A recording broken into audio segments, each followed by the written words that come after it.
إن الحمد لله نحمده ونستعينه من يهده الله فلا مضل له ومن يضلله فلا هادي له وأشهد أن لا إله إلا الله وحده لا شريك له وأشهد أن محمدا عبده ورسوله فإن خير الكلام كلام الله وخير الهدي هدي محمد وشر الأمور محدثاتها وكل محدثة بدعة وكل بدعة ضلالة صبحكم ومساكم فقد قال النبي عليه الصلاة والسلام بعثت أنا والساعة كهاتين أما بعد فأعوذ بالله من الشيطان الرجيم بسم الله الرحمن الرحيم قاف والقرآن المجيد بل أجبوا أن جاءهم منذر منهم فقال الكافرون هذا شيء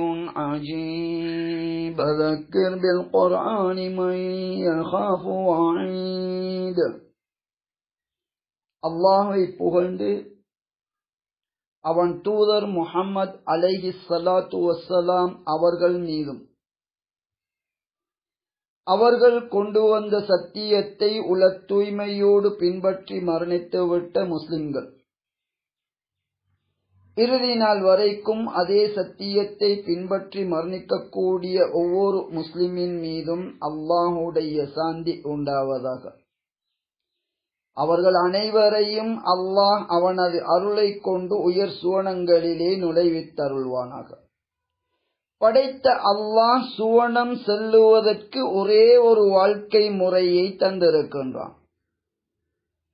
உள தூய்மையோடு அதனை பின்பற்றி மரணிக்காத எவரும் சுவனம் நுழைய முடியாது.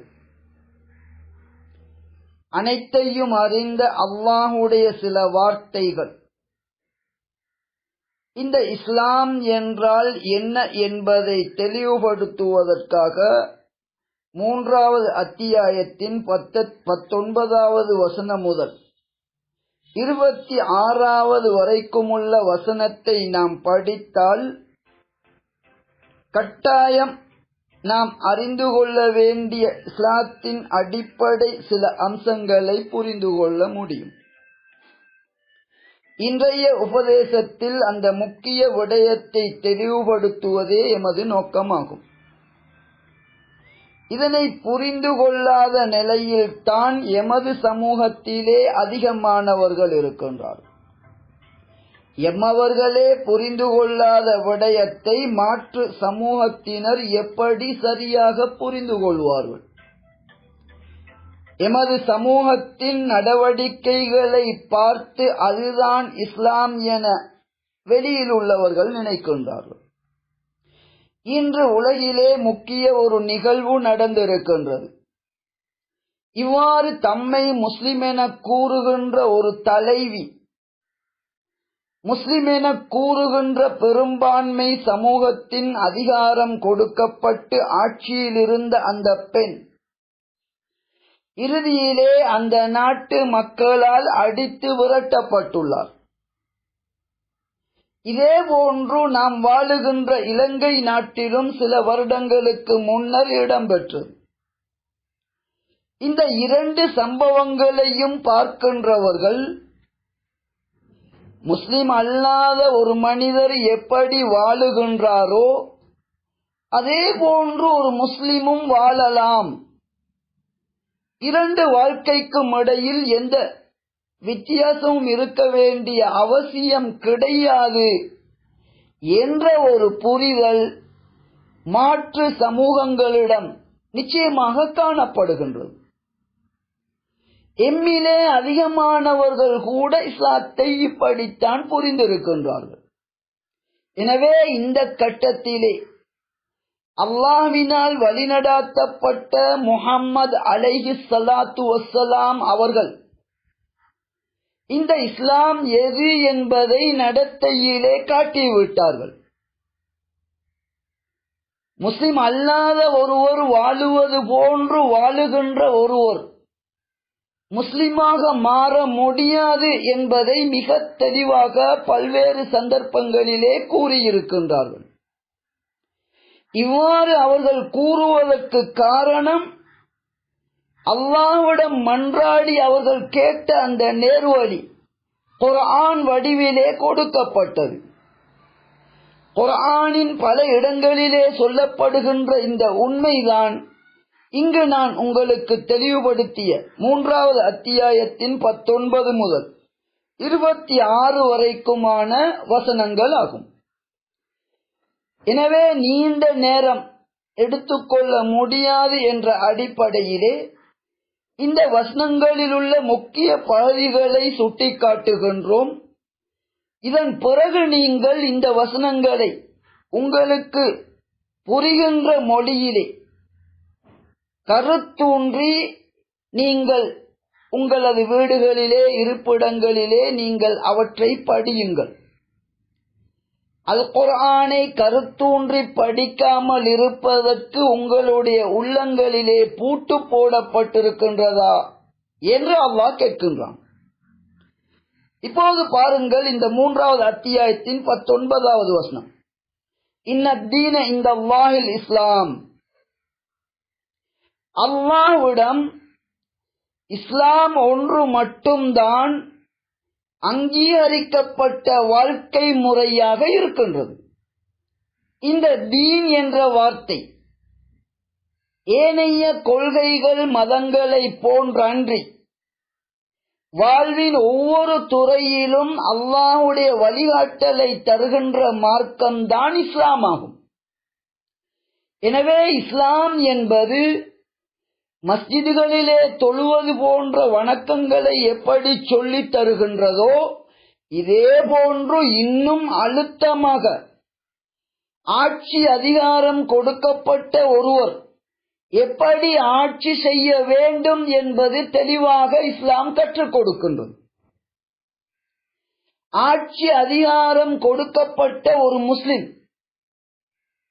உதாரணமாக வசதி கொடுக்கப்பட்ட ஒருவர் அவரது பணத்தை கொண்டு எப்படி சோதிக்கப்படுவாரோ, ஆட்சி அதிகாரம் கொண்ட ஒருவர் அந்த ஆட்சியை கொண்டு அவர் சோதிக்கப்படுவார்.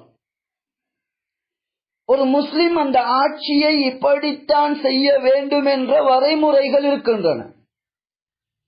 எனவே முஸ்லிம் அல்லாத ஒருவர் மதத்தின் பெயரால் மக்களை ஏமாற்றி, மக்களுக்கு அநீதமிழைத்து, மக்களது சொத்து சுகங்களை சூறையாடி, மக்களது உயிர்களுக்கே பாதிப்பு ஒருவர் ஏற்படுத்துகின்றார் என்றால், இதே போன்று செய்கின்ற ஒரு முஸ்லிம் என கூறுகின்ற ஒரு மனிதர் முஸ்லிமாக இருக்க முடியுமா முடியாதா என்பதைத்தான் நாம் புரிந்து கொள்ள வேண்டும். எனவே முதலிலே அல்லாஹ் சொல்லுகின்றான், அல்லாஹ்விடம் அங்கீகரிக்கப்பட்ட ஒரே வாழ்க்கை முறை இஸ்லாம் ஆகும். ஃபைன் அஸ்லமு ஃபகத் இஹ்ததௌ. இந்த இஸ்லாம் என்ற வார்த்தையை அடுத்ததாக நீங்கள் புரிந்து கொள்ள வேண்டும். இஸ்லாம் என்றால் அதன் நேரடி கருத்து, அதே போன்று குர்ஆன் சுன்னாவின் ஒளியில் அதன் கருத்து, யாரெல்லாம் அல்லாஹ்விடம் தன்னை ஒப்படைத்து விடுகின்றானோ, அல்லாஹ்வும் தூதரும் காட்டிய வழிமுறைக்கு முற்றிலும் தன்னை கட்டுப்படச் செய்கின்றானோ, அவன்தான் இஸ்லாம் என்ற அந்த வார்த்தையிலிருந்து பிறக்கின்ற முஸ்லிம் என்ற வார்த்தை. இஸ்லாம் என்றால் முற்றிலும் சரணடைவது, முற்றிலும் கீழ்ப்படிவது, அல்லாஹ்வுக்கு முற்றிலும் கட்டுப்படுகின்ற கொள்கைதான் இஸ்லாம் என்பதாகும். இஸ்லாம் என்ற வார்த்தையில் இருந்து பிறந்து வருகின்ற முஸ்லிம் என்ற வார்த்தை, ஒரு மனிதன் தன்னை முஸ்லிம் என அல்லாஹ்விடம் அங்கீகரிக்கப்பட வேண்டும் என்றால் அவன் முற்றிலும் அல்லாஹ்விடம் தன்னை ஒப்படைத்து விட வேண்டும். எப்படி ஒப்படைப்பது? அல்லாஹ் குர்ஆன் என்ற சட்ட மூலத்தையும் அதன் விளக்க உரையான சுன்னாவையும் தந்திருக்கின்றான். எனவே ஆட்சி அதிகாரம் கொடுக்கப்படுகின்ற ஒரு மனிதர் அவர் முஸ்லிமாக இருந்தால் அவர் அந்த ஆட்சியின் சட்ட மூலமாக குர்ஆனையும் சுன்னாவையும் முதல் நிலைப்படுத்த வேண்டும். குர்ஆன் சுன்னாவிற்கு முரணில்லாத நடைமுறையிலே தேவைப்படுகின்ற ஏனைய சட்டங்களைத்தான் அவர் அதிலே இணைக்க முடியும். இப்போது இந்த பங்களாதேஷ் என்ற நாடு, வங்கதேசம் என்று சொல்வார்கள், முதலிலே இஸ்லாத்தின் ஒரு எதிரியுடன் துணையோடு முஸ்லிம் என்று கூறுகின்ற பாகிஸ்தானோடு இணைந்திருந்த இந்த நாடு இஸ்லாத்தின் முதல் விரோதிகளில் ஒருவராகிய இந்து மதத்தின் பெயரால் மக்களுக்கு அநீதம் இழைக்கின்ற இந்திய ஆட்சியின் துணையோடு, அதே நேரம் இஸ்லாத்திற்காக பிரித்தெடுக்கப்பட்ட பாகிஸ்தானோடு இணைந்திருந்த இந்த வங்கதேசத்தை அதிலிருந்து இவர்கள் உடைத்தெடுக்கின்றார்கள். முதல் கட்டம்.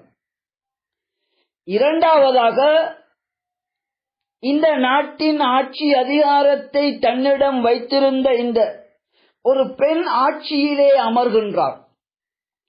இஸ்லாத்தின் விரோதியுடைய துணையோடு அங்கே ஆட்சி நிறுவப்படுகின்றது. மக்கள் மீது பல்வேறு விதங்களிலே அநீதம் இழைக்கப்படுகின்றது. இறுதியாக அவர் நாட்டை விட்டு விரட்டப்படுகின்ற போது தன்னையும் தனது ஆட்சியையும் பாதுகாக்க எந்த ஒரு முடிவையும் எடுங்கள், இரும்பு கரம் கொண்டு அதனை மறுக்கின்றவர்களை அடக்குங்கள் என்ற உத்தரவாதம் பிறப்பித்திருந்தார். மக்களுக்காக மக்களால் செய்யப்படுகின்ற ஆட்சி என்பதுதான் இதுபோன்ற ஜனநாயகவாதிகளுடைய கூற்றாகும். ஜனநாயகத்தை கொண்டு ஆட்சி செய்கின்றேன் என கூறிய இந்த ஷேக் ஹசீனா, மக்களுடைய எதிர்ப்பு மக்கள் விரும்பவில்லை என்கின்ற போது மக்களையே நூற்றுக்கணக்கிலே கொலை செய்தும் தப்ப முடியாத நிலையில் தான் நாட்டை விட்டு இவரோடு இருக்கின்றார். இப்போது அல்லாஹ் யாரெல்லாம் அவனுக்கு சரணடைகின்றார்களோ அதுதான் இஸ்லாம் என்பதை தெளிவுபடுத்திய அல்லாஹ், நபி அவர்கள் தாம் பிறந்த பூமியிலே முக்கிய 3 சமூகங்கள் இருந்தார்கள். யூதர்கள், கிறிஸ்தவர்கள், உம்மியூன் எனப்படுகின்ற அரேபியர்கள். இந்த 3 சமூகத்தையும் நோக்கி நபி அவர்களுக்கு கூறுமாறு அல்லாஹ் கட்டளையிடுகின்றான். அஸ்லம்து வஜ்ஹி லில்லாஹி வமனித்தபஅனி, நானும் என்னோடு உள்ளவர்களும் எம்மை முழுமையாக நாம் அல்லாஹ்விடம் ஒப்புவித்து விட்டோம் என்று நபியே நீங்கள் கூறுங்கள் என கூறுகின்றான். முஸ்லிம் என கூறுகின்ற ஒவ்வொருவரும் இந்த வார்த்தையை கூறுவதற்கு நாம் தயாராக இருக்கின்றோமா? அவ்வாறு கூறி அதனை கடைபிடிக்கின்றோமா? முஸ்லிம் என கூறி ஆட்சி செய்த இந்த ஹசீனா இவ்வாறு கூறித்தான் மக்களை ஆட்சி செய்தாரா? சிந்திக்க வேண்டிய இடம். அதாவது முஸ்லிம் அல்லாத ஒரு மனிதன் ஆட்சி அதிகாரம் கொடுக்கப்பட்டதன் பிறகு அவன் விரும்பிய சட்டங்களை ஏற்படுத்தி ஆட்சி செய்கின்ற உரிமை ஒரு முஸ்லிமுக்கு இருக்கின்றதா என்றால் நிச்சயமாக கிடையாது. முஸ்லிம் என்ற வார்த்தையிலேயே அந்த விடயம் காணப்படுகின்றது. அதே போன்று அல்லாஹ் நபியையும் சஹாபாக்களையும் சொல்லி தெளிவுபடுத்துகின்றான். நீங்கள் அல்லாஹ்வுக்கு முற்றிலும் அடிபணிகின்ற இந்த கொள்கையை மறுத்தாலும் நானும் என்னோடுள்ள முஸ்லிம்களும் எங்களை அல்லாஹ்விடம் முற்றாக நாம் ஒப்புவித்து விட்டோம் என்று கூறும்படி அல்லாஹ் சொல்லுகின்றான். அது மட்டுமல்ல, யாரெல்லாம் முஸ்லிமாக மாற விரும்புகின்றாரோ, நேர்வழி அடைய விரும்புகின்றாரோ, அவர் அல்லாஹ்விடம் தன்னை முற்றாக ஒப்புவிக்க வேண்டும், தன்னை முழுமையாக சரணடைய செய்ய வேண்டும். அப்படி செய்தால் தான் அவர்கள் நேர்வழி பெறுவார்கள் என்பதை அடுத்த வசனத்திலே கூறுகின்றான். ஃபைன் அஸ்லமு ஃபகத் இஹ்ததவ், யாரெல்லாம் அல்லாஹ்விடம் தங்களை ஒப்புவித்து விடுகின்றார்களோ, அல்லாஹ் தந்த இஸ்லாம் என்ற கொள்கைக்கு அடிபணிந்து விடுகின்றார்களோ அவர்கள்தான் நேர்வழி அடைந்தவர்கள் என்று அல்லாஹ் கூறுகின்றான். இப்போது ஷேக் ஹசீனா என்பவர் அல்லாஹ் தந்த வேதம் தான் எங்களது சட்டத்தின் அடிப்படை என அவர் கூறவும் இல்லை, ஆட்சி செய்யவும் இல்லை. அல்லாஹ்வுடைய சட்டத்தோடு எந்த விதத்திலும் ஒப்பிட முடியாத ஜனநாயக ஆட்சியை அவர் முன்னெடுத்துக் கொண்டிருந்தார். ஜனநாயகத்திலே சில சிறப்புகள் இருக்கின்றன, ஒருபோதும் மறுக்க முடியாது. குறைந்தபட்சம் ஜனநாயகத்தின் சிறப்புகளையாவது இவர் பின்பற்றினாரா? பொதுமக்களுக்காக செய்யப்படுகின்ற ஆட்சி என்றால் அந்த ஆட்சி அதிகாரம் தன்னிடம் இருந்து பறிபோகக் கூடாது என்பதற்காக நூற்றுக்கணக்கான மக்களின் உயிர்களை காவு கொள்வது, அத்தகைய முயற்சியின் மூலமாவது ஆட்சியை காப்பாற்றுங்கள் என உத்தரவிடுவது, இது ஜனநாயகமும் கிடையாது, இஸ்லாமிய வழிமுறையும் கிடையாது. இஸ்லாம் என்பது அல்லாஹ்வுடைய சட்டங்களை முதன்மைப்படுத்தி அதிலே இல்லாத பொதுவான உலகிலே எங்களுக்கு தேவையான சில துணையான விடயங்கள் தேவை என்றால் அவற்றை கொண்டு வழிநடாத்துவதுதான் இஸ்லாமிய அமைப்பு முறையாகும்.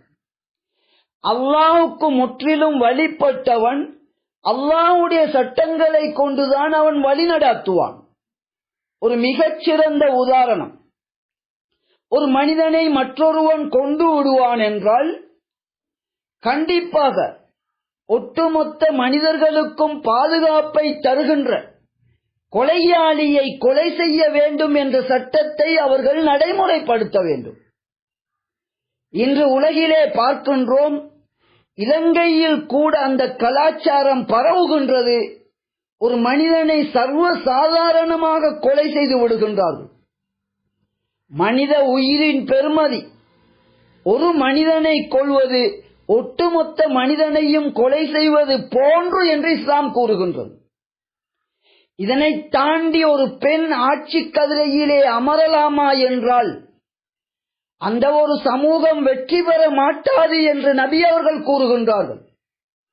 முஸ்லிம் என கூறிக்கொண்டு முஸ்லிம் நாட்டிலே ஒரு பெண் எப்படி முஸ்லிம்களின் ஆட்சியாளராக இருக்க முடியும்? இதனையும் தாண்டி குறைந்தபட்சம் வெட்கம் கூட இல்லாத நிலையிலே வெறுமனே தனக்கு புகலிடம் கிடைக்க வேண்டும் என்பதற்காக தங்களுடைய இனத்தையே அழிக்கின்ற இந்திய ஆட்சியாளர் மோடி, இந்த மோடியோடு கைகுலுக்கும் அளவிற்கு ஒரு பெண்மையின் வெட்கத்தை கூட பேணாத ஒரு பெண்மணியாக இருக்கின்றார். இது இஸ்லாம் அனுமதிக்கின்றதா என்றால் இதனை தாண்டி அவர் அணிகின்ற ஆடை முறைமைகள், நபி அவர்கள் தெளிவாக கூறுகின்றார்கள், ஒரு பெண் உரிய விதத்திலே தன்னை மறைக்காவிட்டால், ஒரு பெண் தன்னை மறைக்கின்ற முறைமை நபியுடைய காலத்திலே சஹாபியா பெண்மணிகளிலே இருந்தது. அவர்களுடைய கண்களும் கண் சார்ந்த பகுதிகள் தவிர ஒட்டுமொத்த உடலை மறைப்பதுதான் இஸ்லாம் காட்டுகின்ற வழிமுறை. ஆனால் முஸ்லிம் அல்லாதவர்கள் அணிவது போன்ற ஆடையோடு முஸ்லிம்களுக்கு மட்டுமல்ல தங்களது இனத்தையே அழைக்கின்ற அரசியல் தலைவரோடு கைகுலுக்குகின்றார் என்றால் நபி அவர்கள் ஒரு முஸ்லிமான பெண்ணுக்கு இதிலே எந்த அனுமதியையும் தரவில்லை. ஒட்டுமொத்தத்தில் சுருக்கமாக கூறுவதென்றால் இங்கே முஸ்லிம் அல்லாத ஒருவர் என்னென்ன அநீதங்களை செய்த பிறகும் ஒரு ஆட்சியாளராக இருக்க முடியும் என்பது உலகிலே நடக்கின்றதோ அதே போன்று ஒரு முஸ்லிமான பெண்மணியும் நடந்துள்ளார் என்ற புரிதல் தவறானது. இதனைத்தான் உங்களுக்கு நாம் தெளிவுபடுத்த விரும்புகின்றோம். முஸ்லிம் என்பது ஒரு இனத்தில் வருகின்ற வருகை கிடையாது. எந்த ஒரு மனிதனும் முஸ்லிமாக மாறலாம். முஸ்லிம் என கூறுகின்ற ஒரு மனிதர் அல்லாஹ்வினால் அவர் முஸ்லிம் இல்லை என்று நிராகரிக்கப்படலாம். அப்படி என்றால் எதனை கொண்டு அளவிடப்படும்? இதனைத்தான் இந்த வசனங்கள் சொல்லுகின்றன.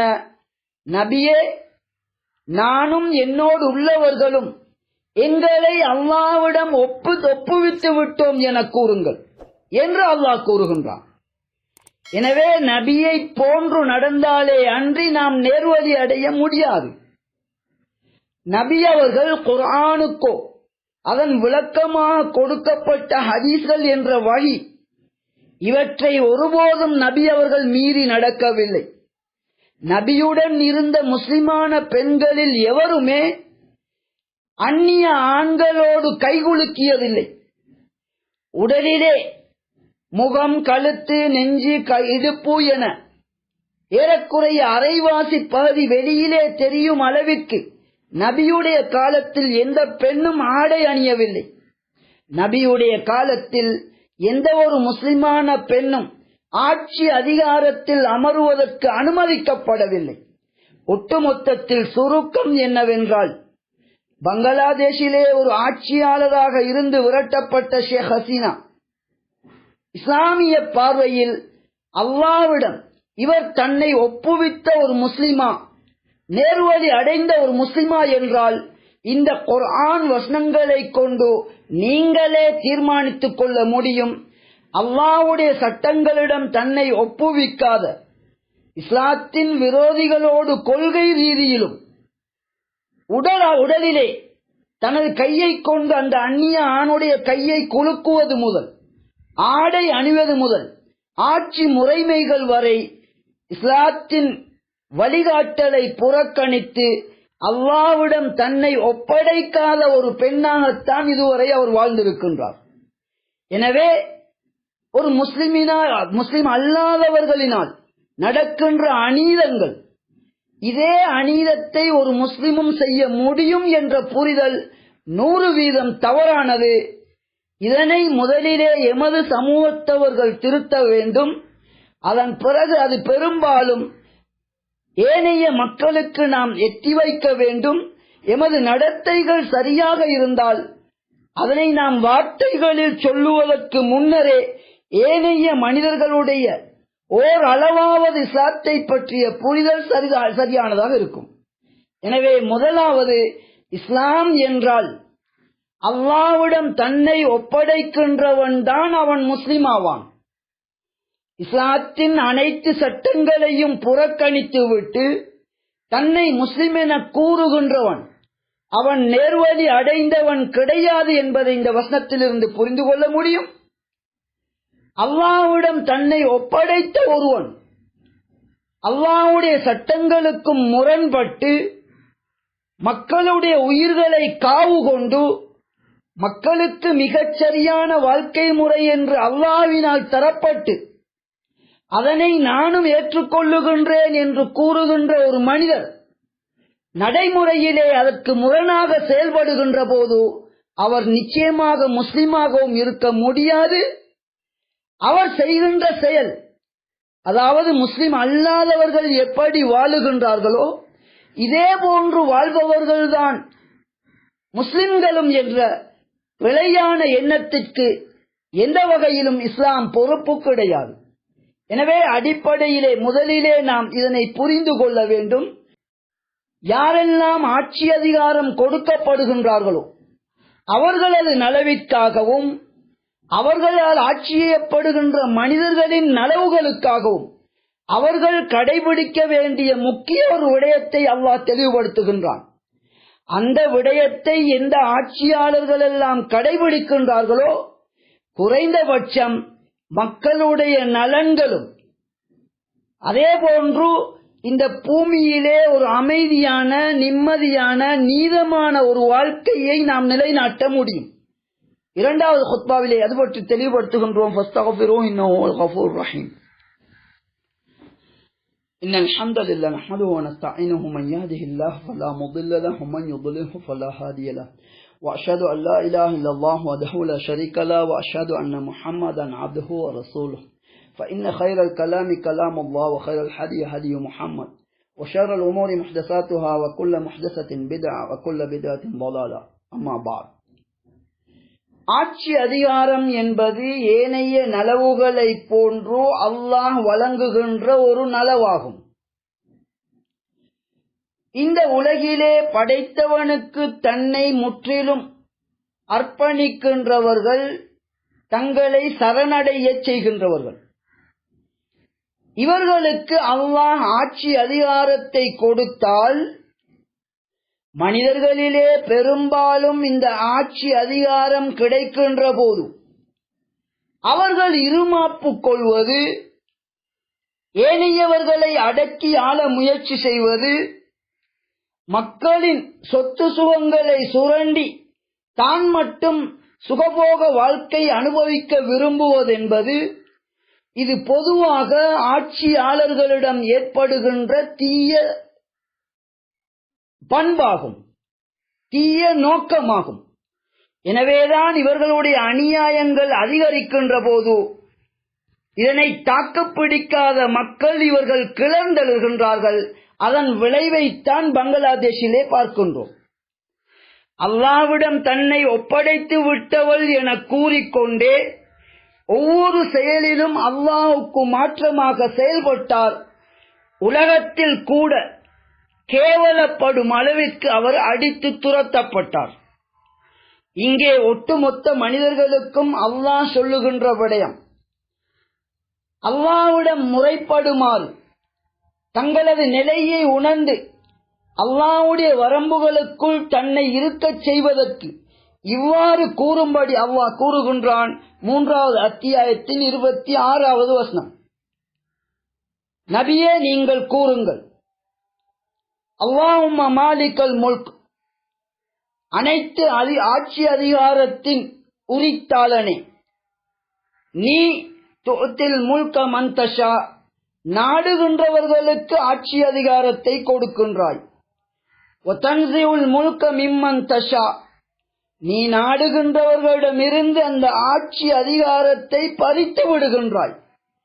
வதுஇஸ்ஸு மன் தஷா, நீ நாடுகின்றவர்களை கண்ணியப்படுத்துகின்றாய். வதுதில்லு மன் தஷா, நீ நாடுகின்றவர்களை இழிவுபடுத்தி விடுகின்றாய். பியதிகல் ஹைர், உனது கையிலேயே அனைத்து நலவுகளும் இருக்கின்றன. இன்னக அலா குல்லி ஷைஇன் கதீர், எந்த ஒன்றை செய்வதற்கும் நீ சக்தி வாய்ந்தவன் என்று படைத்தவனை பார்த்து கூறும்படி அல்லாஹ் கட்டளையிடுகின்றான். ஆட்சி அதிகாரம் கொடுக்கப்பட்டவர்கள் மக்களை வஞ்சித்து சொத்து சுகங்களை சுரண்டி மக்களது உயிர்களை பழிவாங்கி அநீதத்தின் மூலம் தானும் தன்னை சார்ந்தவர்களும் வரம்பு மீறி இன்பத்தோடு வாழ வேண்டும் என்று நினைப்பதற்கு பதிலாக படைத்த அல்லாஹ் கூறுகின்ற இந்த விடயங்களை புரிந்து செயல்பட்டால் தானும் இன்பமாக வாழ்ந்து ஒட்டுமொத்த மக்களையும் இன்பமாக வாழச் செய்ய முடியும் அல்லவா? ஆட்சி அதிகாரம் நிலையானதல்ல, அதனை தந்தவன் விரும்பினால் அடுத்த கணமே பறித்து விடலாம் என்பதை உணர்ந்திருந்தால் ஷேக் ஹசீனாவுக்கு இந்த அவலம் ஏற்பட்டிருக்குமா? குறைந்தபட்சம் அவர்கள் நம்புகின்ற ஜனநாயகத்தின்படி மக்களுக்காக கருணை கொண்டு நீதத்தை நிலைநாட்டி அனைவரும் சமம் என்ற குறைந்தபட்ச ஜனநாயகத்தின் தன்மையை பாதுகாத்திருந்தால் ஷேக் ஹசீனா போன்றவர்களுக்கு இந்த இழிவு ஏற்பட்டிருக்காது. எனவே ஆட்சி அதிகாரம் கொடுக்கப்பட்டவர்கள் இதனை தந்த படைப்பாளன் ஒருவன் இருக்கின்றான், அவன் விரும்பினால் எந்த கணமும் அதனை பறித்து விடலாம் என்ற நம்பிக்கை மட்டும் ஒரு மனிதனுடைய உள்ளத்தில் இருந்தால் அவன் இதுபோன்று மக்களுக்கு அநீதம் இழைத்து தன்னுடைய மக்களே தன்னை விரட்டும் இழிவுபட்ட நிலைக்கு அவன் உள்ளாக மாட்டான். எனவே சுருக்கம் என்னவென்றால், ஆட்சி அதிகாரம் என்பது ஒரு முஸ்லிமுக்கு கொடுக்கப்பட்டால் அதுவும் ஒரு சோதனை என்பதை நாம் புரிந்து கொள்ள வேண்டும். அதிலே அல்லாஹ்வுடைய சட்டங்களை நிலைநாட்டாதவர்கள் அல்லாஹ்வுடைய பார்வையில் அவர்கள் முஸ்லிம்களாக அங்கீகரிக்கப்பட மாட்டார்கள். ஏனென்றால் நேர்வழி அடைந்தவர்கள் நேர்வழி வேண்டும் என்றால் அல்லாஹ்விடம் தன்னை முற்றாக ஒப்படைக்க வேண்டும் என்பதை இந்த வசனங்களிலே அல்லாஹ் சொல்லுகின்றான்.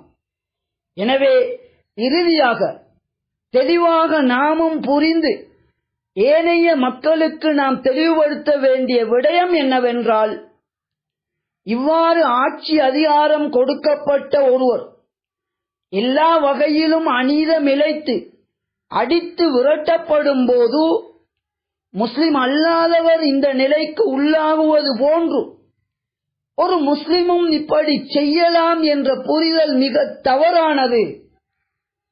முஸ்லிம் என்ற பெயரில் இருந்து ஒருவர் இதனை செய்வார் என்றால் அவர் நேர்வழி அடையவில்லை, அவர் நபி வழியிலே இஸ்லாத்தை பின்பற்றுகின்றவர் கிடையாது என்பதை நாம் தெளிவாக புரிந்து கொள்ள வேண்டும். எனவே முதலிலே எமக்கு ஆட்சி அதிகாரம் தரப்பட்டால் அதிலே தவறிழைத்து முஸ்லிம் அல்லாத ஒருவராக மாறுவதிலிருந்து எம்மை பாதுகாத்துக் கொள்ள வேண்டும். முதலாவது விடயம். இரண்டாவது விடயம், உண்மையான ஒரு முஸ்லிம் ஆட்சி அதிகாரம் கொடுக்கப்பட்டால் அங்கே மக்களுக்கு அநீதம் இழைக்கப்படுவது ஒரு பக்கம் இருக்க, ஆட்சியை காப்பாற்றிக் கொள்வதற்காக நூற்றுக்கணக்கான உயிர்களை காவு கொள்வது ஒரு பக்கம் இருக்க, அந்த ஆட்சியாளர் நபி அவர்கள் எப்படி வெறும் பாயிலே படுத்துறங்கி ஒரு நேரம் சாப்பிட்டால் மறுநேரம் கிடையாது என்று ஒரு ஆட்சியாளராக இருந்தார்களோ அப்படித்தான் ஒரு முஸ்லிம் இருப்பான் என்பதை நாமும் புரிந்து பிறருக்கும் நாம் தெளிவுபடுத்த வேண்டும். ஆகவே யாரெல்லாம் தம்மை முஸ்லிம் என கூறிக்கொண்டு ஆட்சி அதிகாரம் கொடுக்கப்பட்டதன் பிறகு தன்னை நேர்வழி பெற்ற ஒரு மனிதனாக அவர் வைத்துக் கொள்ளவில்லை என்றால் ஒருபோதும் அவர் முஸ்லிமாக இருக்க முடியாது. அத்தகைய ஷேக் ஹசீனா போன்றவர்கள் இவ்வாறு செய்கின்ற அநீதங்கள் என்பது முஸ்லிம் அல்லாதவர்கள் செய்கின்ற அநீதத்தை போன்றுதான் முஸ்லிம்களும் செய்ய முடியும் என்ற புரிதல் மிக பிழையானது.